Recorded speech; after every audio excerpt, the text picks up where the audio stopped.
9 years ago, my style was completely different. I was going for a very minimalist, Scandi, very 2015 sort of vibe of Mm. blush and oak and a fiddle leaf fig. And I look at that now and I'm like, I really thought I could tell myself I was a minimalist. Turns out I wasn't, and I couldn't avoid it. So, yeah, like I said, I love the evolution of this place. Hi, I'm George, the co-founder of Blue Thumb, and I'm joined by my colleague Amy. Welcome to the Art in My Home podcast. We uncover the surprising stories from the art collections of unexpected guests. Today's guest is renowned designer and interior stylist Jono Fleming. He's a self-professed maximalist, which we love, and has built a fantastic design career as one of the most adaptable figures in the industry. He's styled for Temple & Webster, has been design editor of Inside Out. He's styled food for books and TV. His work has graced the pages of Country Style, The Design Files, and House and Garden. He's also dedicated to supporting other creatives through Palette by Jono Fleming, which is his curated selection of vintage-inspired limited edition artworks, and the House of Style podcast series, where he interviews pioneers of the Australian interiors design scene. We're super excited to have him on today. Welcome, Jono. Thanks for having me, guys. So you have the most beautiful apartment in Sydney. Could you tell us a bit about it? Thank you. That's a very high praise. I'll take it though. Yeah. Look, you're just seeing the really nice part at the moment. But yeah, I love my little spot here. I've been here for 9 years now, and my partner moved in 4 years ago. So, it's just a constant evolution, but it's cozy. It's our little home. And we love to just fill it with beautiful things. I guess that's an occupational hazard, right? Absolutely. And being a maximalist, is it hard to? Is it sort of a one in, one out at this point, or do you just keep finding space? Look, when Ryan moved in, he definitely errs more on the side of minimalism. So it was very okay. Our styles have to merge somewhere in the middle, and I think we sort of did it quite organically. I think it's all about the curation of it. And you guys understand as art people as well, you can't just put everything out at the same time. You're right, it's a one in, one out. So I think we like to restyle our apartment a lot, sort of every now and then, not seasonally, more just whenever we feel like it. And that changes up the space. I do have to say, I think you have one of the best curated gallery walls that I have seen. And being a maximalist as well, like for me, I'd probably jam pack every square inch, but you haven't done that, which makes it so nice to look at because you're like, it gives the art room to breathe as well. Yeah, again, like the art swaps all the time as well. So we keep it, I mean, look, if you really get up close to the brick wall, there's holes all through it. I'll figure that one out later. But I kind of just was like, stuff it, caution to the wind. I'm going to put the holes in and hang the art up because it just looks great up there. It does. Yeah, it does. And I like the plant twined through it as well. Yeah, it's it's just one of those things like just started growing and I'm just letting it go and probably need to water it a little bit more. It's art. It's living art. It's living art, exactly right. While we're talking about the gallery wall behind you, do you have like any tips on how you like to do that, or things you've learned doing it? Yeah, I think it's the same as interiors. It's the same as any space. The gallery wall I treat like every other sort of thing in design. I think people look at a gallery wall in a home and they go, oh my gosh, I just want to fill my whole house with as much art as possible. But it takes time, and it really does take time to create a collection that you really love. Your tastes change over the years. I've had artworks up there that I've taken down because I'm like, I don't know what I was thinking. That's not what I want in there anymore. As I said, my partner moved in and brought his artwork, and I'm like, okay, can't just say no to everything. You got to make it work. So it's a bit about balance. Definitely there are those videos you see where people cut out brown pieces of paper and stick it all on the wall to get the right layout. And I've done that before, especially for clients. But this one behind me really has been organic. It just grows and changes, and I take an artwork down and I put another one up. And, maybe it's not quite in the exact right millimeter spot, but I'm like, I'll live with it because I'll probably move it again in a couple months. So you can really plan these things out. I kind of have ignored all that advice and just let it rip and see what happens. I like the combination of the different like frames as well. Like not everything is uniform and not everything's a print. Like I think that really gives it a bit more personality to the wall. Yeah, I think that's a really key thing with gallery walls as well. It's like you don't want to go get the matching set of all the frames in every different size from a big box store. You want to collect it over time. And as you said, there's not just prints there. It's not just framed artworks. I've got a little souvenir plate that I just bought on a recent trip, and I like the different shapes, the different things. It just mixes it up a lot. Definitely. Keeps it interesting. It does. It does. So how's it different? Because you obviously, you do this professionally even. How's it different styling for yourself? Are you a hard client? I think I am a bit. Look, my partner's an interior designer as well, so that's really helpful. Like lots of opinions. And as I said, we've sort of found a nice middle ground of our styles. But look, it is hard because you look online and you see on Instagram and Pinterest, and there's always so much out there and there's so much beautiful stuff. And people have beautiful homes all over the world. And you're like, well, I'd love to change up my place. But the reality is we can't do that all the time. You can't afford to do that all the time. I say all of this knowing that we might be doing a tiny renovation soon. Cool. And it's like very cosmetic, painting the white wall dark and just giving the whole place a bit of a change. But I've been here for 9 years. I think I've deserved a bit of a change now. But designing for myself, I think I can be really decisive. But I think the thing is, it's hard not to look at everything else and be jealous or wanting other things for your space. But you're in the space that you are, you make it work. And I think for the most part, despite the fact that we might change things up, I've been really happy with how it is and how it's grown. 9 years ago, my my taste completely different.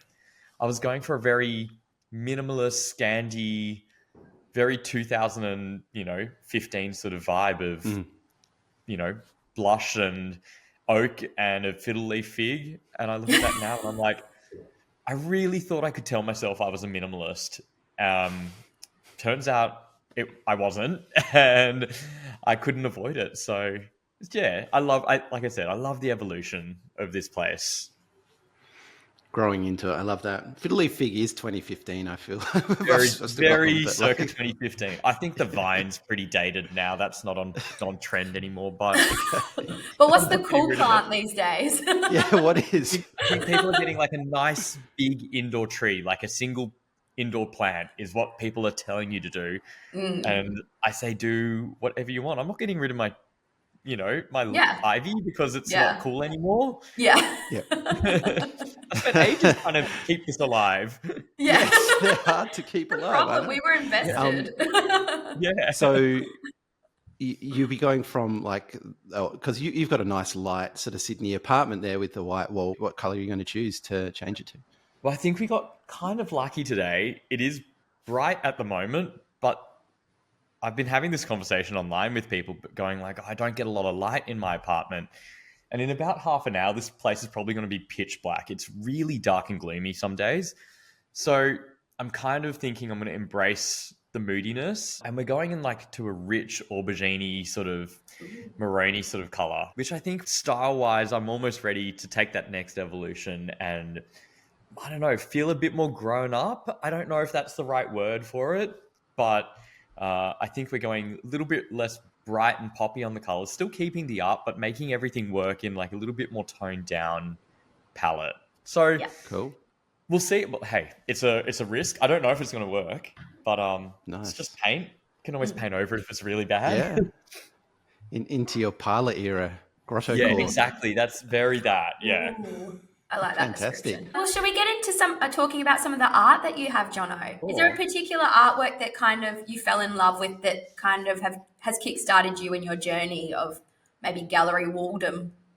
Yeah, it's funny because I'm looking at all the art around and there's actually one little print I bought from a gallery in Surrey Hills. I was probably in my early 20s and it's a little illustration of Ray and Charles Eames at the Eames House in California. It's this really sort of vintage 1950s sort of aesthetic.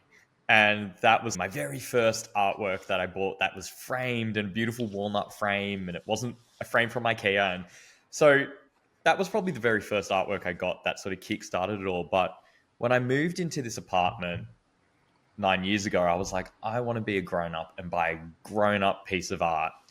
And I'd always sort of said, and it was on my mood boards and all on my inspo, I want a George Burns style artwork. And that's what I kept saying. I want a George Burns style artwork. Then he had an exhibition in Woollahra, and I went there and I was looking at the art, and I'm like, his photography is really beautiful. I think it's often copied but never replicated. Like, there's something about the way he uses, he finds those colors, his treatment of the photos, they're really quite timeless. And I was looking at the artwork and I'm like, I'm not going to be able to afford any of this. I'm a little stylist. And it was like, I think it was like $5,000, which in art terms is not a crazy amount. In junior stylist terms, seemed just crazy for me. But then it just so happened George Byrne was at the gallery that day, and I was sort of having a little fangirl moment, and I was talking to him about the artworks. It was the last day of the exhibition, and there was this one photograph that was on the wall, and it's really quite big. And he just was like, yeah, he was telling me the story of it. It's called, I think it's called Temple Street. And he said that there's this beautiful big shadow that overhangs in the artwork. And he said a week after he took that photo, that was an awning that was ripped. And the week after he took the photo, that awning was gone. There was no more shadow.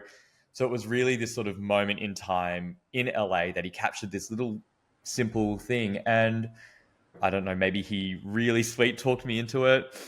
Somehow I got really swept up in this artwork. And then I found out, they had art money and you can put things on essentially lay-by and pay it off, after-pay for art.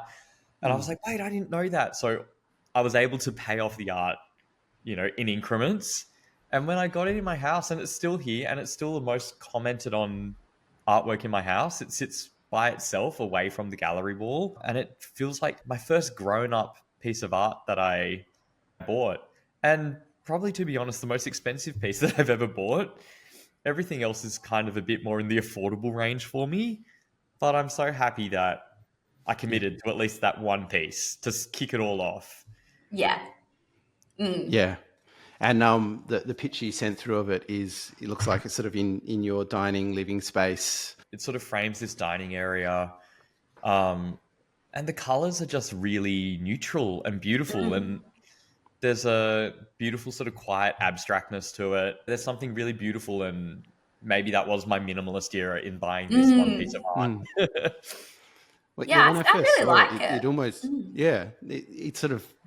it reminded me of Jeffrey Smart, actually, even though obviously different kind of medium. But yeah, the kind of architectural detail, it's very nice. I think it's sort of, even as I'm thinking, okay, are we going to paint our walls dark? Are we going to change the feeling of the room? Everything has to go around the color of my sofa and this artwork in particular, because they're the two pieces that are the non-negotiables in my house.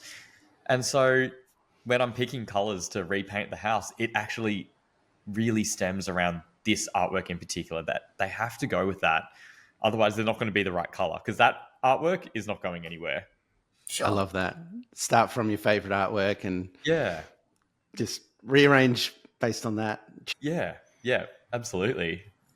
There's a piece by Xander Holiday. Can you tell us about that one? Yeah, so I'm going to say I am not really an abstract art person. I think I love a lot more of the still life, the figurative, landscapes, things like that. So I've never been like huge into abstracts. I definitely have some artists that there are exceptions. But Xander was doing an exhibition at my friend Pip's store, Jumbled in Orange. And Pip always has fabulous artworks and artists going through there. And then I saw this one. I think I might have seen it like as soon as it went online, or it came through my email or something. And I think what actually drew me to it first was the cobalt blue frame. And I think I have a thing with that color. I love that color. And then there was just something about the shapes, the colors. It felt different to a lot of sort of abstract art that I'd seen. It was really, it was early in on Xander's career. So it was a really affordable piece. I got in early. And since then, it's been really nice to actually see his career blossom and bloom and go in all different directions. And, he doesn't just paint on canvas, he paints on vases and bowls, and he's doing all this really incredible stuff. And this artwork that I don't think would necessarily be my initial jumping to, like, I don't know, there's something about it. I can't describe it. I think the black background, there's a heaviness to it that doesn't really fit in with the rest of the art on my wall, but it sits so nicely in amongst all these other pieces. And it doesn't pull focus, weirdly enough, despite being a really strong artwork. So I think there's a little magic in that artwork. I'm not sure how and why it works, but it does. Yeah. And shout out to the name of this artwork, Midnight Margaritas. I mean, honestly, probably half the reason I bought it. Yeah, I was going to say, I was like, yeah. I can be sold on a good title. It's hard to relate. Sounds dangerous. Sounds like a hangover to me. That's me connecting with art. I also really wanted to talk about now you've got a print from Yves Saint Laurent, and I absolutely have butchered that. But it's really interesting because I had no idea that there was prints. This is this sort of connects to, I run these tours in Morocco with Julia Green, and in Marrakesh there's the Majorelle Gardens, which is this beautiful garden. I think it actually is 100 years old this year. One of the most stunning public gardens now that you can go to. It's a museum, and fashion designer Yves Saint Laurent lived there for a really long time. Marrakesh is in a desert essentially, but it's an oasis. There's cactuses and lush gardens, and then there's this big blue building right in the center of it.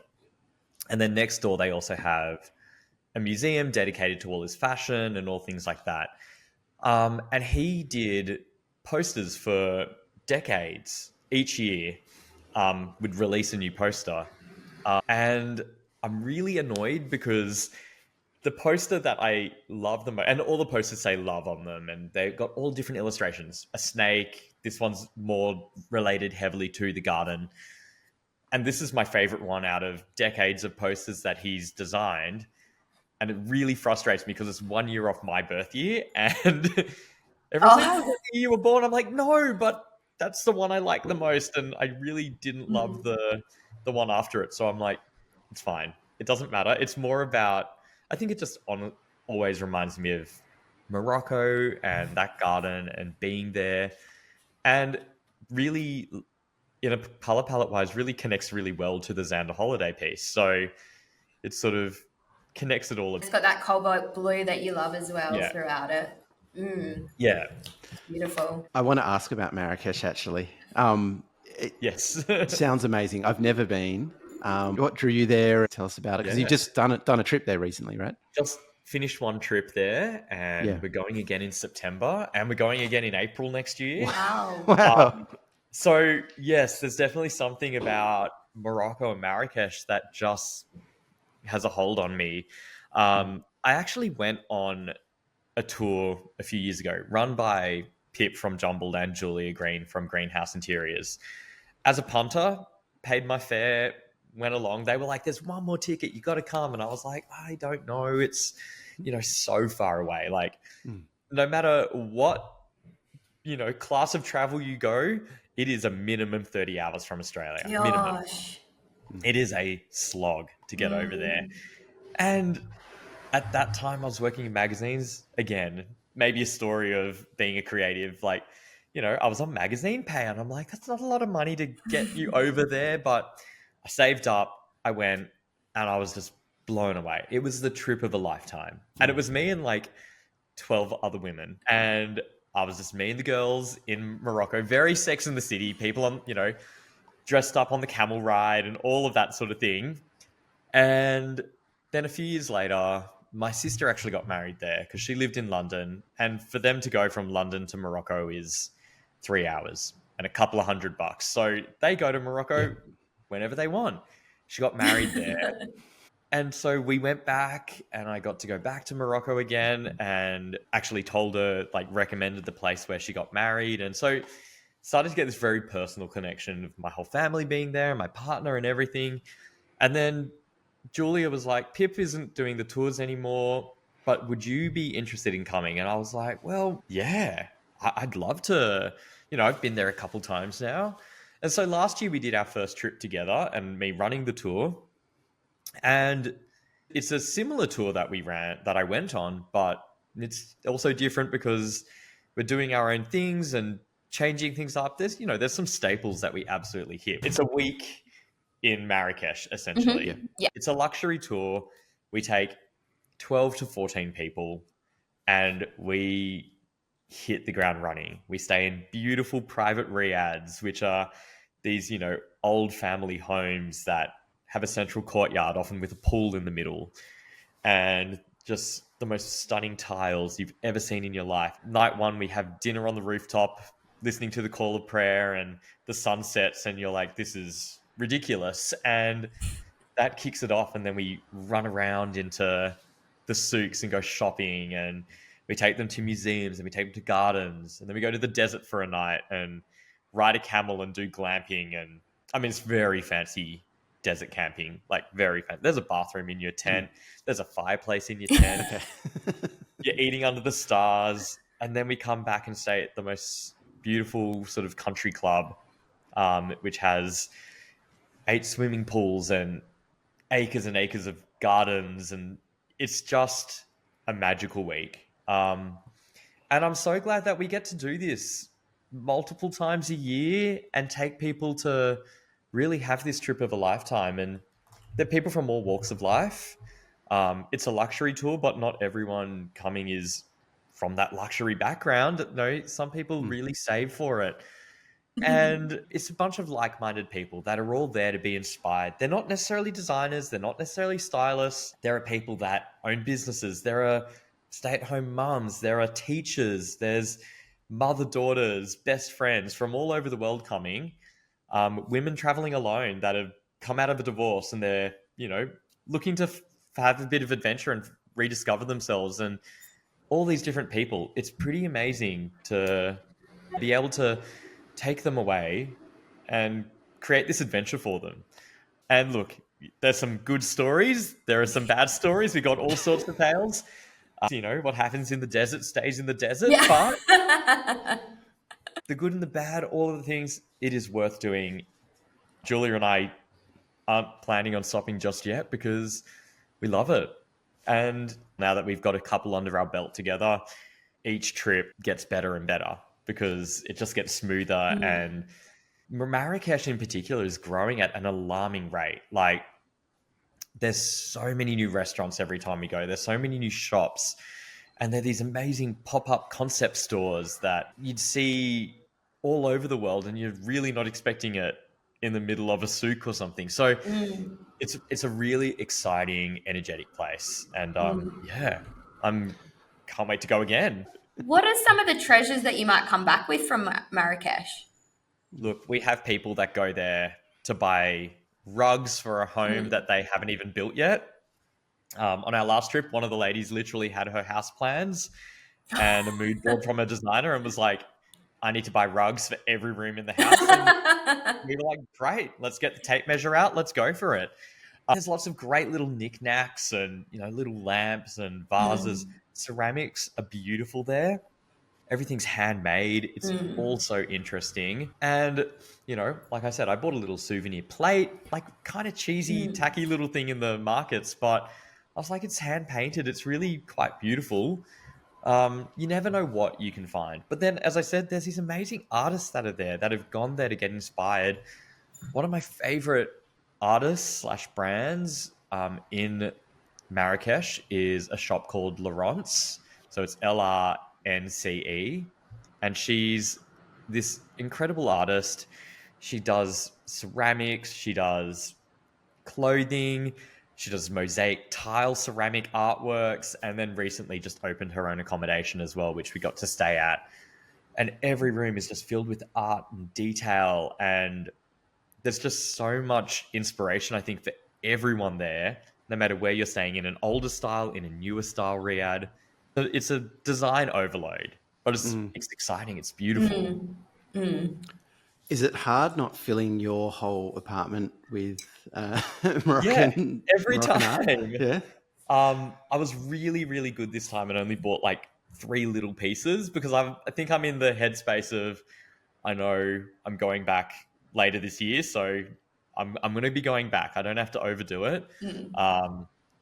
But at the same time, I'm like, really could do with a rug. Could do with a new table. Could do with a new like cushions and bedding, and it can get out of hand. And honestly, some of the girls, they go out of hand. They shop so much. They're getting shipping containers home. But if that's what you're there for, then go for it. It's the place to do it. I love that. Just one more rug to tie the room together. Yeah. Absolutely. Just one, and like they will shop literally until some are ready by the day 5 to sit by the pool and relax and just soak it in, and others are like, "Cool, you do that. Let's off. go. I'm going back to the markets. I'm not done." And I'm like, "What is left?" There's nothing All of left. You have shopped Marrakesh. Yeah. Getting back onto art, I had another question. Have you ever thought about how do I buy art? Like how do I choose the next piece? Yeah. I think for me, it's very instinctual. And I think I'm going through a bit of a vintage shopping phase at the moment. So I think I'm really lucky with work, with magazines, with styling, interior design. I've been exposed to a lot of really beautiful artworks, had access to a lot of really beautiful artworks. And a lot of my art is actually really affordable. It's framed posters. I'm getting art from up and coming artists. There's a lot of vintage op shoppy type finds in there in the mix. And I don't know if it's a bit of indecision on my part not to be able to commit to buying an expensive artwork.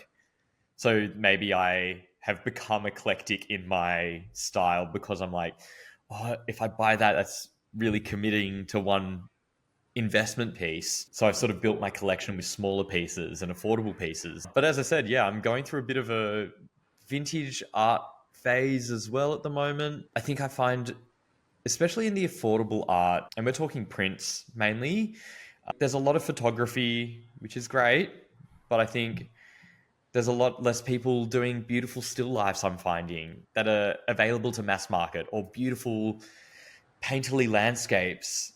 And I think that's why I'm heading towards vintage art, because you're finding those great little finds.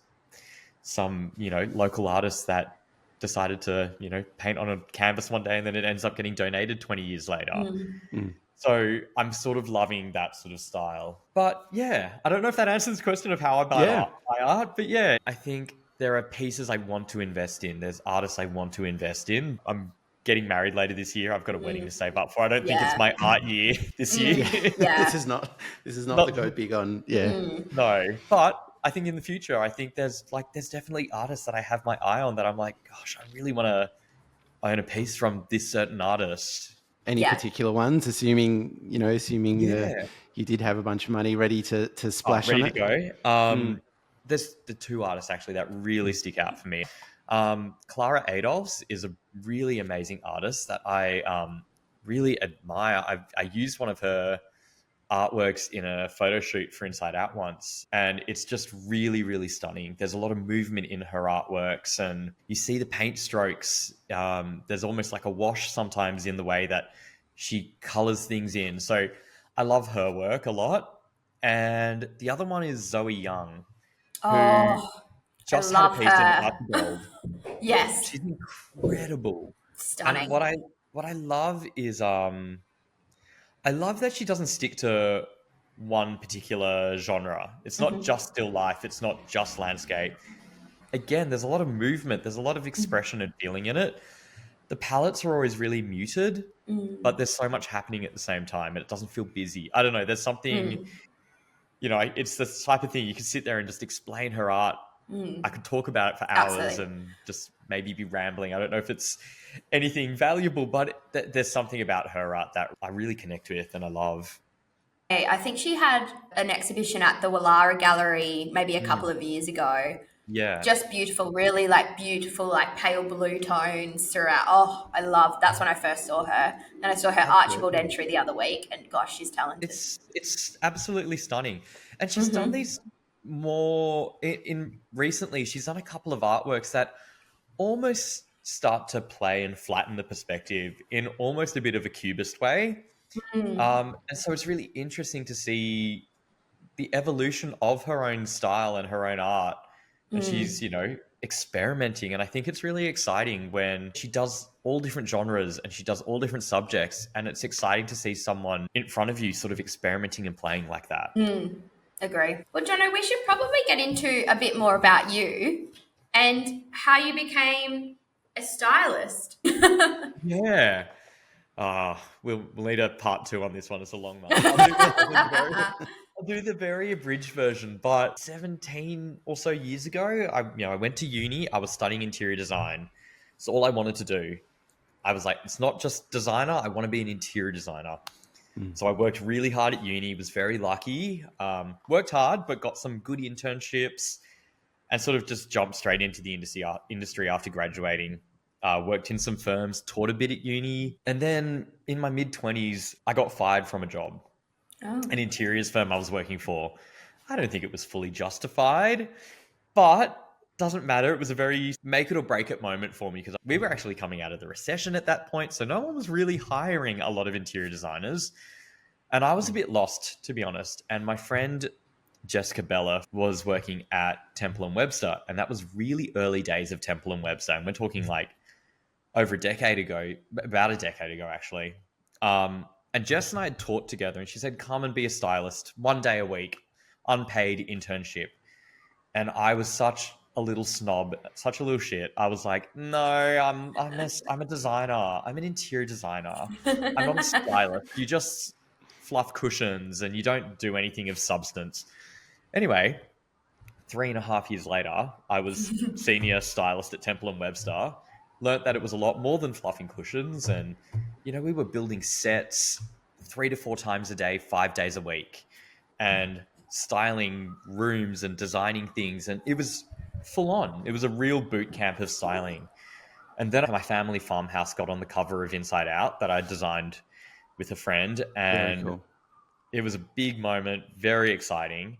And then I ended up becoming style editor at Inside Out, which was just a kind of a out-of-body experience of like, this is one of my favorite magazines ever since I was at uni, ever since I was growing up. I read that religiously. And now I'm working there. And I never thought I'd have a job in my life that had the word editor in it officially, not just something I called myself. And it was really amazing experience. The editor at the time that I worked under was Claire Bradley. She had such a smart mind for marketing and how the magazine played into sponsorships and what stories we wanted to tell our audience and things like that. So I learned so much at the mags.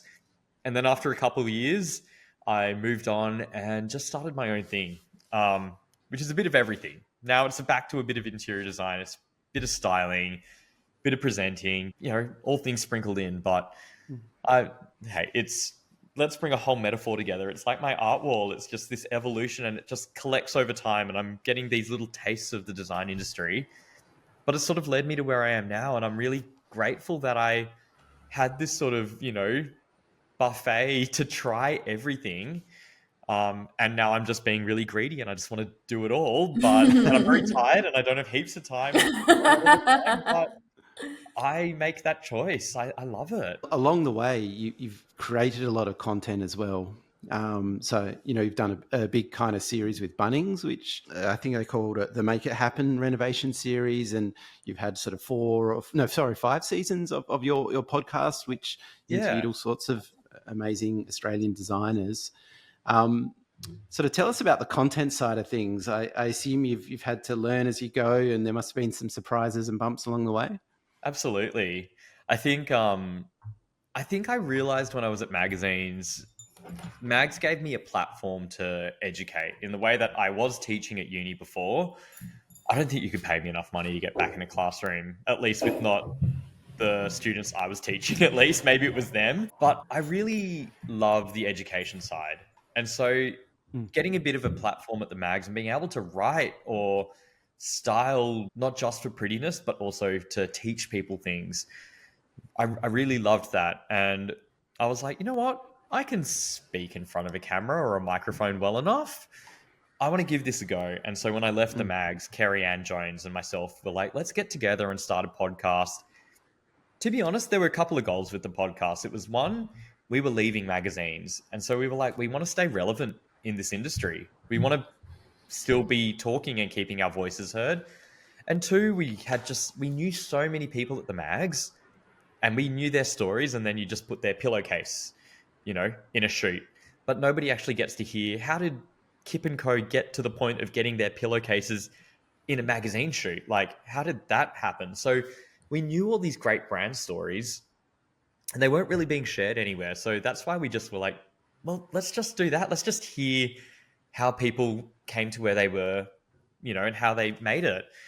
And I think there was a bit of self-serving there because Kerry Ann and I both had just finished our mag careers.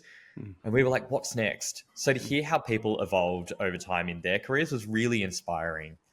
And then that sort of just led on to a bit more presenting stuff, and ended up in front of a camera in the suburbs of Melbourne for 3 months, renovating a house for Bunnings. And it was so much fun. They pretty much just gave us a 1987 house, and there was a camera crew, producers. Like, I was like, oh, this is very professional. This is real. I'm like, yeah, no, it is real. This is happening. And then day one, they were just like, you know what? Do whatever you want to this house. It just has to pretty much come from Bunnings. And I was like, I know who the audience is, but I want to push them just a little bit with color, with design, just to not present them another white on white house. Let's give them something a little bit different. And then day one, they were like, okay, camera's rolling, get into the laundry and jackhammer up the floors.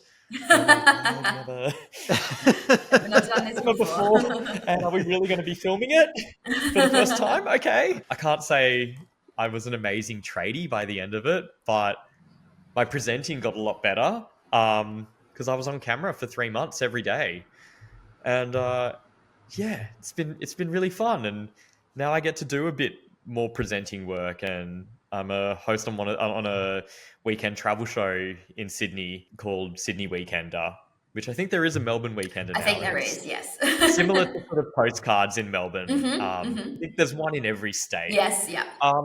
But yeah, I've landed this sort of hosting gig in one of their lineups of hosts, and again, really fun. I love being able to teach something or explore something different or get another audience to look at things a different way. And it's a heck of a lot easier than having to deal with clients and interior design and builders and architects for year-long projects. So it's a nice reprieve from that sort of thing. What did they do with the house once you'd renovated it? Well, so that house is still in the suburbs. Bunnings is using it. They film a lot of content in there.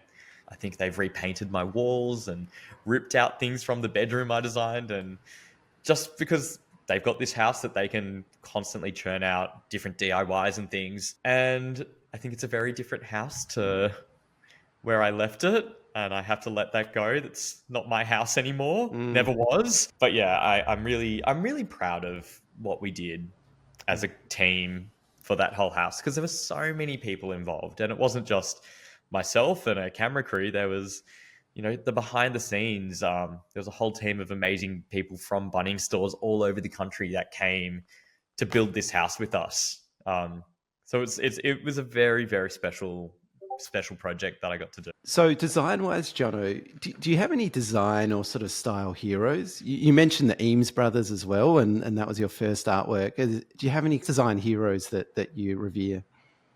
Yeah, if you asked me that at uni, my answer would have been Zaha Hadid. Like, I just loved everything that she did. It was like nothing I'd ever seen before. And then as I went through design and Australian designers I loved, there were the firms I wanted to work for, like Arndt and Pike I loved. And, there are some incredible Australian designers now, like YSG, Flack Studios, even some smaller firms like Gillian Dinkle is a local designer that I know, and her work's incredible. But I guess I'm not so inspired now by specific designers, and just a lot of great Australian talent that's coming out now. I think in design, as Australians, we have a long way to go still. We play it very safe. We get told, you need to keep your homes white for resale and worry about all the people that are going to be buying your home next. And I just think that's so backwards in thinking, because you're the one in the home for 10, 15 years. Enjoy it while you're in there. The next person will buy your home no matter what. People are going crazy for homes. They'll buy anything. I think you can get so much inspiration from all over the world. Designers, movies, art, everything. We got so much coming at us all the time. So it's now a bit of a way of looking at the things that really, you tune into, get your own personal algorithm almost of like, what am I looking at? What am I absorbing? And what am I just letting sort of fall by the wayside and not get too wrapped up in of the moment? Because there's just so much out there now. And I guess speaking of your own personal design algorithm, I like that concept. Trend-wise, are there any kind of interior trends that you are seeing or loving or you think are about to happen that, aren't even on my TikTok at the moment? Yeah, I think, look, there's something in Australia. Even if we get the pictures from Milan Design Fair the day of, we're still going to be a little slower to take on trends. So I think a trend that I'm definitely seeing and I'm fully backing, I love it. I think it might take a while to hit our shores, but people are doing a lot more pattern in the home, whether it be pattern on furniture, striped couches, accent chairs with like full upholstery again, wallpaper, things like that. I think we'll start to see it creep in more and more in Australia, and pattern is really having a moment. And I think it's exciting because it allows you to be, maybe you want to be a maximalist, but you can't bring yourself to commit to the whole thing. So you just want that accent piece that is going to bring all that sort of attention. And then the rest of the home can be a little bit more quiet. And I think it's exciting. It gets people experimenting with taking risks in design without committing too much to, painting stripes all over your walls in your house. So pattern is definitely a thing. And I think we're seeing huge rise in like Facebook Marketplace and vintage finds and things like that. I think part of that comes down to, one, cost of living, and then two, things are just expensive. And there's a sustainability issue with a lot of fast furniture that's popping up. So people are buying vintage and they're resalvaging these sort of things and giving them new life. And I think that's really exciting. And that's a trend that isn't necessarily like look based, but I think it's a trend in the way that we're just approaching design in Australia. And I think it's really quite an important one and an exciting one. Cool. Yeah, love that. We've actually heard that from a couple of other guests too. So it's happening. yeah, it's on. Do you have a favorite project that you've ever worked on in your career? I'm not even going to give like some answer of like, they're like choosing children. I'm like, no, I've definitely got favorites. Yeah. You know what? I've got a project coming up. And this is actually really great. This is I've got the cover story for the July issue of Inside Out. And it's a project I work for a friend, Sylvia Colica. I designed her home. I've worked with her for a decade in food space, but 10 years into our friendship, we were like, let's do the house. So my partner, Ryan, and I designed her house for her and her husband. And it's a really exciting project. It was a hard project, it was a big project. I'm not going to gloss over those sort of things, but it's really exciting. And they let us really go for it. They said, yes, let's do some crazy colored tiles and patterns and bring a bit of Italy into our Australian coastal home. And let's do wallpaper. Let's do full rooms in wallpaper and all of that sort of grandness to those materiality. I still think it's quite a accessible home. It's still a home that, they've got 3 kids and a dog, and it's a family of 5 that's running around living their life. It's not a show home. It's not a resort. It's a really beautiful lived-in family home. And quite near the end of the build, as we started to, it started to come together, And then they were looking at all their art that they'd have over the years, and they're like, we don't love any of it. It's not fitting into this house. And so they discovered Blue Thumb. Yeah. And we they did notice, went Richard. bonkers. And they were finding all these incredible Australian artists, and we've got great gallery walls full of Blue Thumb artists. And it's that thing that everyone has their own style. Some sell it framed, some sell it as a print, some sell it, you know, on a canvas. So it was really fun to put together all of this stuff. And yeah, that's where they got a lot of their artwork. And at the end of the day, it was at the end of a 2-year build.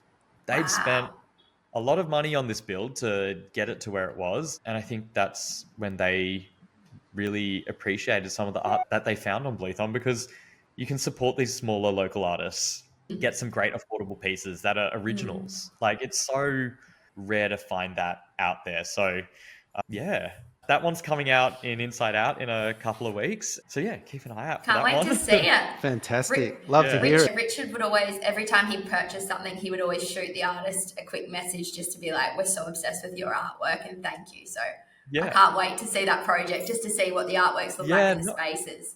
Oh, that's really nice to hear. Like and you know, I think they had a bit, honestly, I think they had a bit of an addiction by the end. They were like, I think so too. See what else we can get. Do we need any more art anywhere? And I'm like, no, we've got one blank corner. I'm like, you actually have artwork that you've had for decades. Maybe like salvage some of your artwork. Definitely put some great new pieces in the mix. So yeah, that was pretty funny. Oh, well, I can't wait to see what it looks like all together. Yeah, I cannot wait to see it, and I love to hear of Blue Thumb Addicts. That's great to hear from our end. He definitely is. Like, he definitely was by the end. Yeah, no, it's a beautiful project. So yeah, you know, maybe it's the newest one, but I'm really proud of it and excited for people to see it. Oh, fantastic. Can't wait to see it. So July issue. Yep, July issue of Inside Out. Great. Awesome. Well, thank you very much, Jono, for coming on and chatting all things design. That was great. Oh, thanks for having me, guys. It's been a treat. And I can't wait to see your gallery wall 2.0 when you're finished with it. Yeah, watch this space. Watch that space, happening. literally. Yeah. Alrighty. Great. Thank you.